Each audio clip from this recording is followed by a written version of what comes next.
वैसे जरूरी नहीं है, लेकिन वीडियो को लाइक या फिर डिसलाइक करने की कोशिश जरूर किया करें। तो जैसे इस मूवी का स्टार्ट होता है, हमें मूवी का मेन कैरेक्टर सियोंग दिखाया जाता है और उसकी बेटी का बर्थडे होता है। इसीलिए सियोंग की मदर उसे कुछ पैसे देती है ताकि वो अपनी बेटी को डिनर पर ले जा सके। लेकिन अब सियोंग को और पैसों की जरूरत होती है, तो इसीलिए वो अपनी मदर का ATM कार्ड चुरा लेता है। इसके बाद वो अपनी मदर के सारे पैसे चुरा लेता है और पैसों को वो लगा देता है हॉर्स राइडिंग में, और इस गेम में वो 4 मिलियन वॉन जीत जाता है। अब सियोंग ने एक कंपनी से बहुत सारे पैसे उधार ले रखे थे, तो इसीलिए वही लोग उसके पीछे पड़ जाते हैं। इसके बाद वो सियोंग को पकड़ ही लेते हैं और वो उसे काफी मारते हैं। और जब सियोंग उनके पैसे लुटाने के लिए अपने पॉकेट्स चेक करता है, तो वो देखता है कि उसके पास तो पैसे हैं ही नहीं, यानी वो वाले पैसे जिसने हॉर्स राइडिंग में जीते थे। और तब उसे याद आता है कि जब वो इन लोगों से बचकर भाग रहा था तो वो एक लड़की से टकरा गया था, तो जरूर उसी लड़की ने ही उसकी जेब काट ली। अब क्योंकि सियोंग के पास पैसे तो होते ही नहीं, तो इसीलिए वो लोग उसे 1 महीने का और टाइम देते हैं जिसमें कि वो उनके पैसे लुटा दे। इसके बाद सियोंग कुछ पैसों का अरेंज करता है और अपनी बेटी को डिनर पर ले जाता है। इसके बाद सियोंग जल्दी से स्टेशन पर पहुंचता है, लेकिन अनलकीली उसकी ट्रेन तो मिस हो गई थी। और जब सियोंग वहां पर बैठकर ट्रेन के आने का वेट कर रहा था कि तभी अचानक से उसके पास एक आदमी आता है, और ये अननोन पर्सन था, यानी सियोंग उसके बारे में कुछ नहीं जानता था। फिर वो अननोन पर्सन सियोंग को कहता है कि मैं तुम्हारे साथ एक गेम खेलना चाहता हूँ। वो सियोंग को कहता है कि अगर तुम इस गेम में जीत गए तो मैं तुम्हें 1 लाख वॉन दूंगा। तब इतने सारे पैसों का सुनकर सियोंग के गेम खेलने के लिए एग्री हो जाता है। इसके बाद सियोंग काफी मार खाने के बाद ये गेम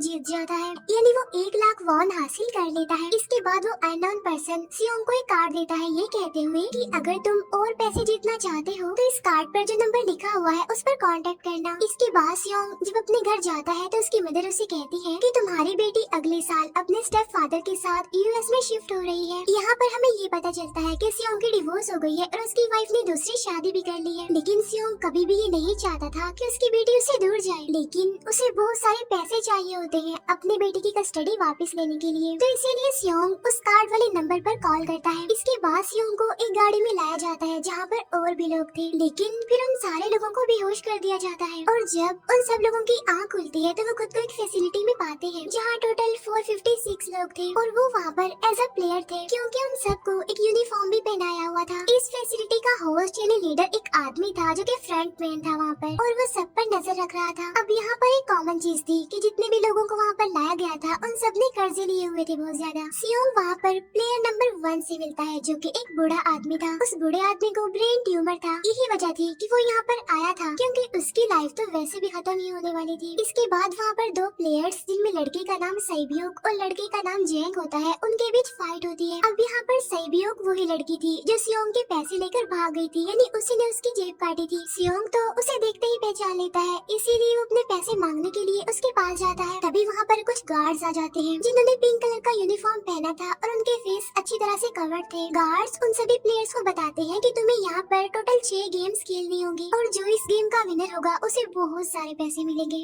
इसके बाद उन सबसे एक कॉन्ट्रैक्ट पर साइन करवाया जाता है, और इस कॉन्ट्रैक्ट के 3 मेन रूल्स थे। पहला रूल ये कि कोई भी प्लेयर अपनी मर्जी से गेम को छोड़कर नहीं जा सकता। दूसरा रूल ये होता है कि जो भी प्लेयर खेलने से मना करेगा तो उस प्लेयर को एलिमिनेट कर दिया जाएगा, और उनके मुताबिक एलिमिनेट का मतलब क्या था ये तो हम आगे ही जानेंगे। गेम का तीसरा रूल ये था कि अगर मेजोरिटी इस गेम को खेलना नहीं चाहती तो वो इस गेम को छोड़कर जा सकते हैं। इसके बाद उन सबको गेम के लिए ले जाया जाता है। अब यहाँ पर सियोंग अपने क्लासमेट सैंगवू से भी मिलता है जो कि उसे बचपन से जानता था। सियोंग उसे वहाँ पर देखकर काफी हैरान होता है क्योंकि वो तो किसी बिजनेस के लिए आउट ऑफ कंट्री चला गया था। अब पहले गेम के लिए वहाँ पर एक काफी बड़ी डॉल थी, और इस गेम का रूल काफी सिंपल था, और वो ये था कि डॉल जब भी गाना गाएगी उन सबको आगे बढ़ना है, और जैसे ही वो गाना गाना बंद करेगी तो उन सबको रुक जाना है और मूव नहीं करना है, और अगर कोई हिल गया तो उसे एलिमिनेट कर दिया जाएगा। अब स्टार्टिंग में तो ये सब कुछ उन्हें किसी प्रैंक की तरह लग रहा था, लेकिन जब एक लड़का हिल जाता है तो उसे शूट करके मार दिया जाता है, और यही होता है एलिमिनेट का मतलब, यानी उन्हें मार दिया जाएगा। अब ये देखकर वो सारे लोग काफी घबरा जाते हैं और उन्हें पता चल चुका था कि वो खतरे में है, इसीलिए लोग डरते हुए पैनिक करते हुए इधर उधर भागने लगते हैं।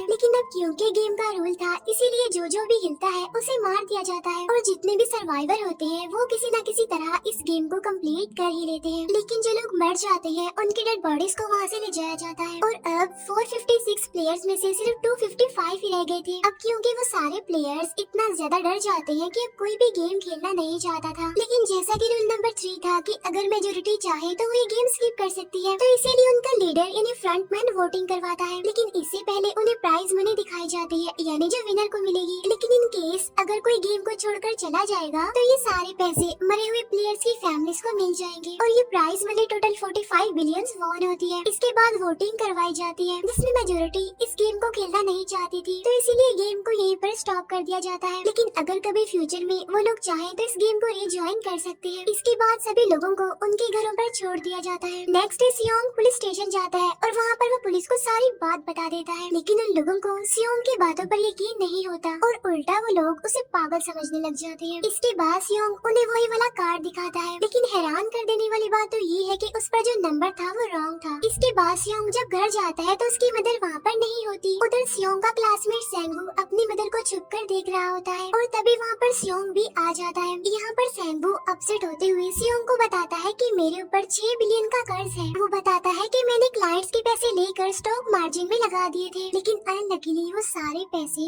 डूब गए। और तभी सियोंग के पास हॉस्पिटल से कॉल आती है। सियोंग की मदर का पाँव काफी इंजर्ड था, लेकिन डायबिटीज का ट्रीटमेंट न होने की वजह से उनकी चोट और ज्यादा बढ़ गई। तब डॉक्टर सियोंग को बताते हैं कि तुम्हारी मदर का ट्रीटमेंट हो सकता है, लेकिन इसके लिए हमें इनका पाँव काटना होगा। लेकिन इस ऑपरेशन में बहुत सारे पैसे लगने वाले थे, लेकिन जाहिर सी बात है सियोंग के पास इतने पैसे तो होते नहीं। इवन उसने तो अपनी मदर के इंश्योरेंस के पैसे भी उड़ा दिए थे। तब इसीलिए सियोंग पैसे मांगने के लिए अपनी वाइफ के पास जाता है, लेकिन उसकी वाइफ उसे पैसे देने से इनकार कर देती है। फिर उसकी वाइफ अपने हस्बैंड को बताती है कि सियोंग आया था पैसे मांगने के लिए और तभी उसका हस्बैंड सियोंग को पैसे देने आता है। साथ साथ उसे ये भी कहता है कि मेरी फैमिली से दूर रहो, लेकिन सियोंग उसे मारने लगता है और तभी उसकी बेटी भी वहाँ पर आ जाती है। इसके बाद सियोंग का एक फ्रेंड अपने बॉस के पास पैसे मांगने जाता है, लेकिन उसका बॉस उसे पैसे देने से मना कर देता है, तो इसीलिए उन दोनों के बीच फाइट होने लगती है। इस फाइट के दौरान उसके बॉस का हाथ मशीन में आ जाता है, तो मौके का फायदा उठाकर सियोंग का फ्रेंड पैसे लेकर वहाँ से भाग जाता है। फिर इसके बाद सियोंग का फ्रेंड अपने घर आकर अपनी वाइफ को कहता है कि पहले फ्लाइट लो और जाओ यहाँ से। इसके बाद साइबियोक एक एजेंट से मिलती है, क्योंकि उसने अपनी मदर को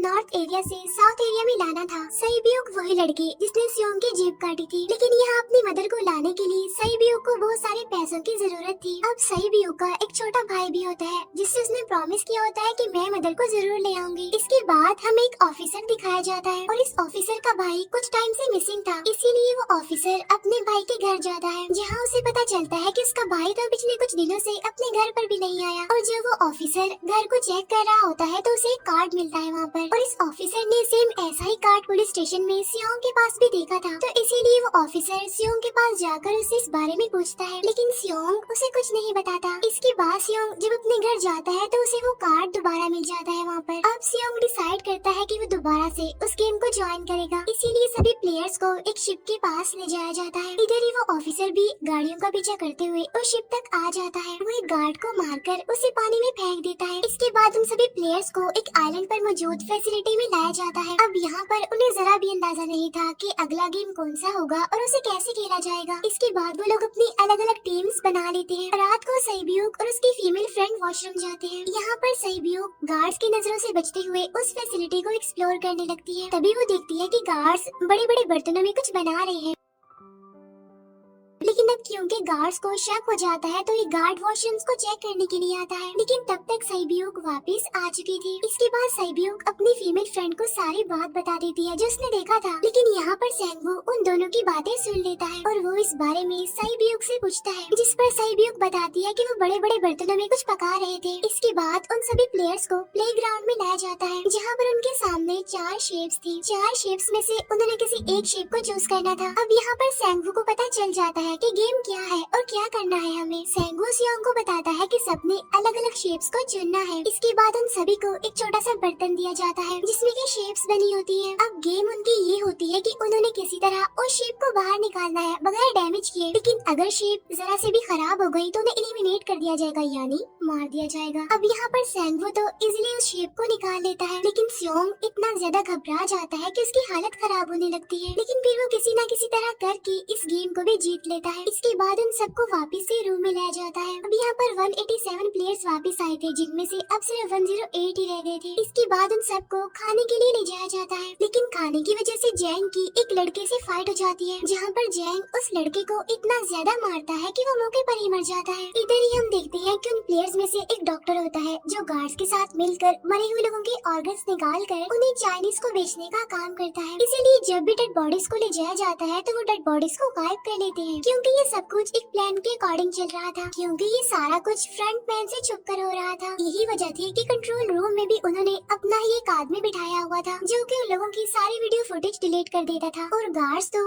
डॉक्टर को गेम के बारे में पहले ही बता देते थे ताकि वो सरवाइव कर सके। यहाँ पर एक गार्ड उसी प्लेयर डॉक्टर को बताता है कि आज हमने प्लेयर्स को जानबूझकर खाना कम दिया है ताकि वो आपस में लड़ने लगे, जिससे होगा ये कि सारे वीक प्लेयर्स गेम से आउट हो जाएंगे। साथ ही गार्ड डॉक्टर को अपनी अगली गेम के बारे में बता देता है। अब 30 मिनट के बाद वहाँ पर लाइट्स ऑफ होने वाली थी। अब यहाँ पर सेंगवू को पता था कि सियोंग की टीम जरूर कोई उल्टा काम करेगी, इसीलिए वो उस टीम को अपने पास बुलाकर उन्हें रिलैक्स रहने के लिए कहता है। उधर वो जो डॉक्टर प्लेयर होता है वो जैंग की टीम में शामिल हो जाता है। यहाँ पर डॉक्टर जैंग को बता देता है कि अगला गेम क्या होने वाला है। इसके बाद लाइट्स ऑफ हो जाती है और जैंग अपनी टीम के साथ मिलकर बाकी सभी को मारने लगता है। जैंग एक लड़की को मारकर सैब्यू को मारने जाता है, लेकिन तभी सियोंग उसे बचा लेता है। इसके बाद गार्ड्स वहाँ पर आकर उन सभी को रोक लेते हैं और अब टोटल 80 लोग रह गए थे। इसके बाद उन सभी को तीसरे गेम के लिए ले जाया जाता है और यहाँ पर उन्हें 10-10 प्लेयर्स की एक टीम बनाने के लिए कहा जाता है और वो लोग ऐसा ही करते हैं, अपनी अपनी टीम बना लेते हैं। अब क्योंकि जैंग को अगली गेम के बारे में पहले ही पता होता है, इसीलिए वो सैब्यू की फीमेल फ्रेंड को अपनी टीम में नहीं रखता और वो अपनी टीम में सिर्फ मर्दों को ही रखता है। इसके बाद सेंगवू भी अपनी एक टीम बना लेता है। अब क्योंकि उन्हें एक प्लेयर की जरूरत थी तो इसीलिए सैब्यू की फीमेल फ्रेंड उनकी टीम में शामिल हो जाती है और ये गेम असल में टग ऑफ वॉर का होता है, यानी उन्होंने अपने सामने वाली टीम को नीचे गिराना था। इसके बाद गेम स्टार्ट हो जाती है और जैंग की गेम बड़ी आसानी से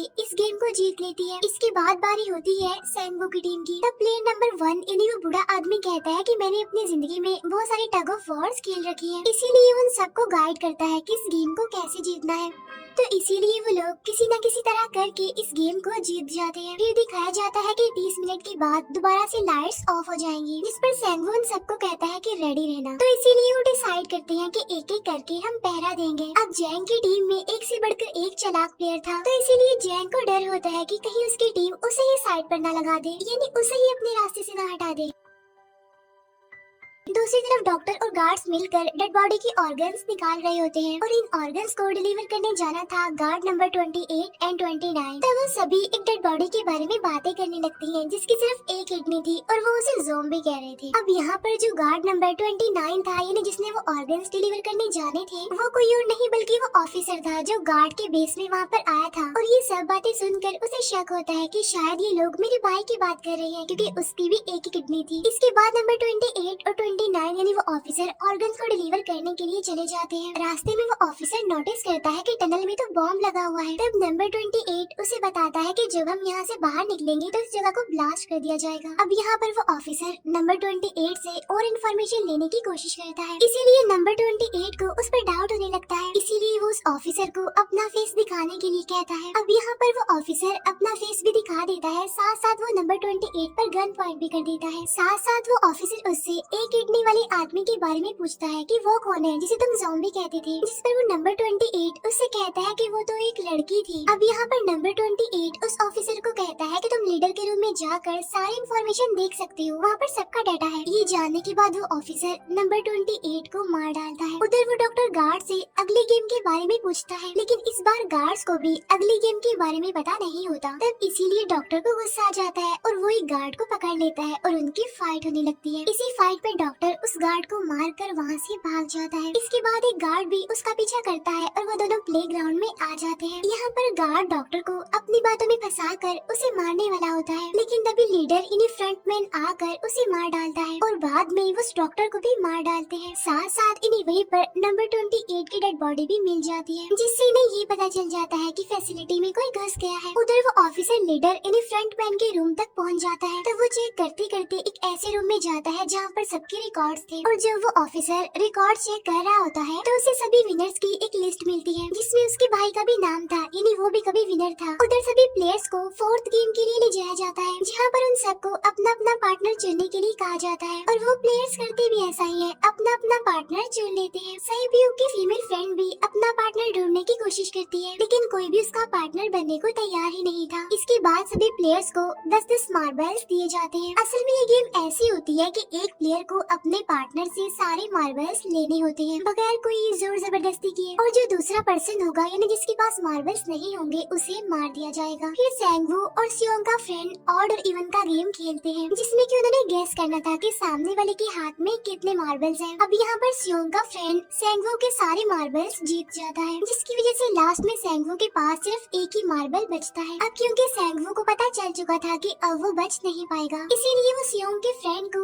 अपनी बातों में फंसाकर उसे ये यकीन दिलाता है कि अगर हम में से कोई भी हार गया तो हारे हुए लोगों का मैच दोबारा करवाया जाएगा। अब यहाँ पर सैंगवू धोखे से सियोंग के फ्रेंड के सारे मार्बल्स चेंज कर देता है। इसके बाद सैंगवू मार्बल्स लेकर गार्ड को दे देता है और वहाँ से बाहर चला जाता है, और जब सियोंग का फ्रेंड मार्बल्स चेक करता है तो वहाँ पर पत्थर होते हैं। उधर प्लेयर नंबर 1 यानी उस बूढ़े आदमी की हालत खराब हो रही थी, इसीलिए वो तो इधर उधर घूम रहा था, लेकिन सियोंग किसी तरह उसे खेलने के लिए एग्री कर लेता है। अब यहाँ पर वो दोनों यानी वो बूढ़ा आदमी और सियोंग भी इवन ऑड खेलते हैं। अब इनमें से वो बूढ़ा आदमी सियोंग के सारे मार्बल्स जीत जाता है, लेकिन लास्ट राउंड में वो बूढ़ा आदमी भूल जाता है कि उसने क्या चूज किया था। तो यहाँ पर सियोंग उसे बातों में फंसाकर उसके सारे मार्बल्स ले लेता है, लेकिन यकीन मानिए कि वो बूढ़ा आदमी काफी चालाक था। उसने एक मार्बल अपने पास ही रखा हुआ था और वो दोबारा से इधर उधर घूमने लगता है। अब यहाँ पर सियोंग उसे रिक्वेस्ट करता है कि प्लीज मेरे साथ एक और गेम खेलो ना। तब यहाँ पर वो बूढ़ा आदमी कहता है कि मुझे पता है कि तुमने सारे मार्बल्स धोखे से लिए हैं मुझसे। वो कहता है कि मुझे सब पता था, बस मैं पागल बनने की एक्टिंग कर रहा था।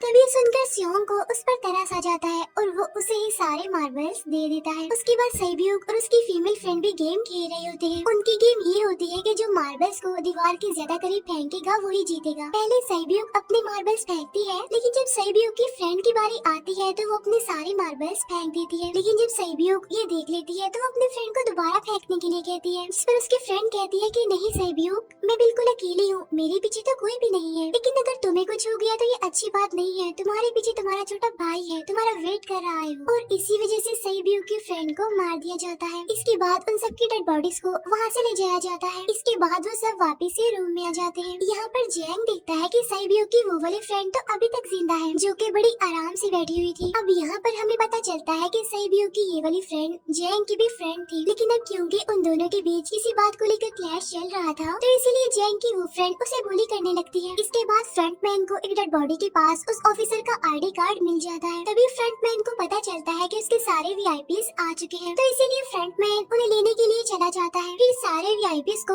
उनके रूम में लाया जाता है। इसके बाद फ्रंटमैन वीआईपीज के आने के बारे में एक और आदमी को जाकर बताता है, और यही आदमी मेन होता है, और ये कौन होता है हम ये आगे जानेंगे। फिर नेक्स्ट डे उन सबको 5वें गेम के लिए लाया जाता है, जहाँ पर 1 से लेकर 16 तक नंबर पड़े होते हैं, और वो सभी प्लेयर्स अपना अपना नंबर ले लेते हैं। नंबर का मतलब ये था कि जो नंबर भी एक प्लेयर पर आएगा उसके मुताबिक ही उसकी बारी आएगी। अब यहाँ पर लास्ट में पहला और आखिरी नंबर रह जाता है, यानी 1 और 16। तो यहाँ पर सियोंग कंफ्यूज हो जाता है कि उसे कौन सा नंबर चूज करना चाहिए। अगर उसने पहला नंबर लिया तो वो फंसेगा और मरेगा, क्योंकि उसे नहीं पता कि गेम क्या है। और अगर लास्ट नंबर लेगा तो क्या पता उसकी बारी ही ना आए, टाइम कम रह जाए। और तभी वहाँ पर एक आदमी आ जाता है और वो सियोंग को कहता है कि मुझे पहला नंबर चाहिए, क्योंकि मैं अपनी जिंदगी में कभी भी फर्स्ट नंबर पर नहीं आया। फिर इसके बाद उन्हें गेमिंग रूम में लाया जाता है। अब इस गेम का रूल ये होता है कि दिए हुए टाइम में उन्हें ब्रिज की दूसरी साइड पर जाना है। अब इसके बीच में दो तरह के ग्लास लगे होते हैं, एक तो होता है आम ग्लास और एक होता है टेम्पर्ड ग्लास। आम ग्लास पर पाँव रखते ही वो टूट जाएगा और वो लोग नीचे गिर जाएंगे। इसके बाद गेम स्टार्ट हो जाता है और वो लोग एक एक करके मरने लगते हैं। फिर एक टाइम ऐसा आता है जब जैंग सबके सामने होता है और वो आगे ही नहीं बढ़ रहा होता। अब उनके पास एक ही रास्ता था, या तो वो आगे जाए या सारे ही मर जाएं। और तभी जैंग के सामने उसकी वही फ्रेंड आ जाती है जो उसे बुली कर रही थी और वो जैंग को कहती है कि मैंने तुम्हें कहा था कि जिस दिन तुमने मुझे धोखा दिया मैं तुम्हें मार दूंगी। इसके बाद वो जैंग को पकड़ लेती है और उसे लेकर नीचे कूद जाती है, जिसकी वजह से उन दोनों की मौत हो जाती है। अब वहाँ पर एक आदमी था जो कि ग्लास कंपनी में काम करता था और उसे पता था कि टेम्पर्ड ग्लास कौन सा है, लेकिन जब फ्रंट मैन को इस बात का पता चल जाता है तो वो लाइट्स ऑफ करवा देता है ताकि वो ग्लास को पहचान ही ना पाए। अब लास्ट में एक ही स्टेप बचता है और उनके पास तो टाइम ही नहीं था, इसीलिए सेंगवू उस आदमी को धक्का दे देता है। तो यहाँ पर सेंगवू, सियोंग और सैब्यूक ब्रिज को पार कर लेते हैं, लेकिन ग्लास टूटने की वजह से उन्हें काफी चोट लग जाती है, खास तौर पर सैब्यूक को।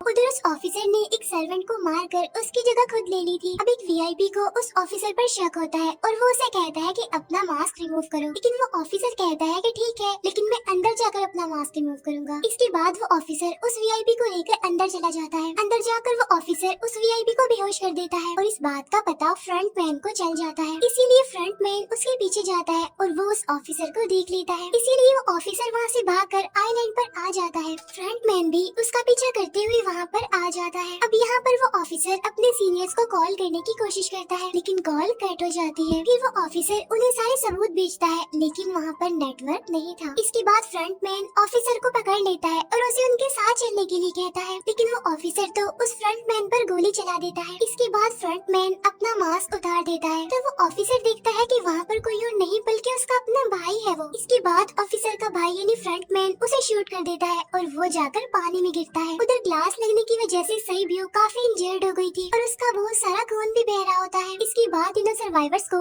डिनर के लिए ले जाया जाता है और उनके पास एक एक नाइफ भी रख दिया जाता है, मतलब रात में उन तीनों में से कोई भी एक दूसरे को मार देगा। तभी सियोंग नोटिस करता है कि सैब्यूक की हालत काफी खराब है, इसीलिए वो सैब्यूक को कहता है कि फिक्र मत करो, हम दोनों साथ हैं और इस गेम में हम दोनों मिलकर सेंगवू को हरा देंगे। इसके बाद हम दोनों यहाँ से बाहर निकल जाएंगे और पैसों को आधा आधा डिवाइड कर लेंगे। सैब्यूक उसे बताती है कि मेरा एक छोटा भाई है जिसे मैं ऑर्फनेज में छोड़कर आई हूँ और अगर हम दोनों में से कोई भी जिंदा बचकर बाहर जाएगा तो उसे उन दोनों की फैमिलीज का ख्याल रखना होगा। अब सैब्यूक की हालत काफी खराब थी, उसे डॉक्टर की जरूरत थी, इसीलिए सियोंग कोई मदद लाने के लिए जाता है, लेकिन जब तक वो वापस आता है तब तक सेंगवू सैब्यूक को मार चुका था। फिर नेक्स्ट डे उन दोनों को गेम नंबर 6 यानी लास्ट गेम के लिए ले जाया जाता है। गेम का रूल बड़ा ही सिंपल था कि मार दो या मर जाओ, और इस गेम का नाम होता है स्क्विड गेम। इसके बाद गेम स्टार्ट हो जाती है और उन दोनों के बीच काफी फाइट होती है, लेकिन लास्ट में सेंगवू की हालत खराब होने लगती है। तभी सियोंग कहता है कि मैं इस गेम को रोकना चाहता हूँ और तभी सियोंग सेंगवू को उसके साथ चलने के लिए कहता है, लेकिन सेंगवू तो अपने आप को ही मार डालता है, जिसकी वजह से सियोंग गेम जीत जाता है। फिर फ्रंट मैन सियोंग को कहता है कि तुम बहुत अच्छा खेले, लेकिन मुझे इसकी उम्मीद नहीं थी। इसके बाद सियोंग को उसके घर पर छोड़ दिया जाता है और उसके पास एक एटीएम कार्ड भी था, और जब सियोंग उस एटीएम कार्ड को जाकर चेक करता है तो वो दिखता है कि सारे पैसे उसके अकाउंट में भेज दिए जाते हैं। इसके बाद सियोंग अपने घर जाता है, लेकिन तब तक उसकी मदर की डेथ हो जाती है। इसके बाद हमें 1 साल बाद का सीन दिखाया जाता है, जहाँ पर हम देखते हैं कि सियोंग की हालत काफी खराब हो गई है, यानी वो काफी नशा करने लग गया है और उसने अब तक उन पैसों को हाथ तक नहीं लगाया। एक दिन एक फूल बेचने वाली औरत सियोंग के पास आती है और वो उसे सेम वैसा ही कार्ड देती है जिसमें एक एड्रेस लिखा हुआ था, और फिर सियोंग उस एड्रेस पर जाता है जहाँ पर उसे पता चलता है कि ये सारा किया धरा किसी और का नहीं बल्कि उस बूढ़े का है, प्लेयर नंबर 1 का, और वो अभी भी जिंदा है। यहाँ पर वो बूढ़ा आदमी सियोंग को बताता है कि मैं अपनी लाइफ से बोर हो चुका था और ये सारी गेम मैंने अपने क्लाइंट्स के साथ मिलकर बनाई ताकि मैं लोगों को मरता हुआ देखकर एंजॉय कर सकूं, लेकिन हाँ, हमने किसी को मजबूर नहीं किया था ऐसा करने के लिए, और मैंने गेम में इसीलिए पार्टिसिपेट किया क्योंकि गेम देखने से ज्यादा उसे खेलने में मजा आता है। वो कहता है जो पैसे तुम्हारे पास है वो मेरे ही हैं, और ये कहते ही उस बूढ़े आदमी की मौत हो जाती है। इसके बाद सियोंग सैब्यूक के छोटे भाई के पास जाता है और उसे लेकर वो जाता है सेंगवू की मदर के पास, और वो सेंगवू की मदर को कहता है कि इस बच्चे का ख्याल रखना, साथ साथ वो उसे एक बैग भी देता है जिसमें बहुत सारे पैसे होते हैं। इसके बाद सियोंग स्टेशन लोकेशन पर जाता है जहाँ पर उसे वही अननोन पर्सन मिलता है जो कि उसे मूवी के स्टार्ट में भी मिला था। यहाँ पर सियोंग उसका पीछा भी करता है लेकिन तब तक वो भाग चुका था। फिर सियोंग उस कार्ड वाले नंबर पर कॉल करता है और वो पूछता है कि तुम लोग कौन हो और लोगों के साथ ऐसा क्यों कर रही हो, क्यों खेल रही हो लोगों की जिंदगी से। लेकिन आगे से उसे रिस्पॉन्स आता है कि सियोंग, अगर तुमने जिंदा बचना है तो प्लेन में चढ़ जाओ। और इसी के साथ ही मूवी यहीं पर एंड हो जाती है। Thank you for watching.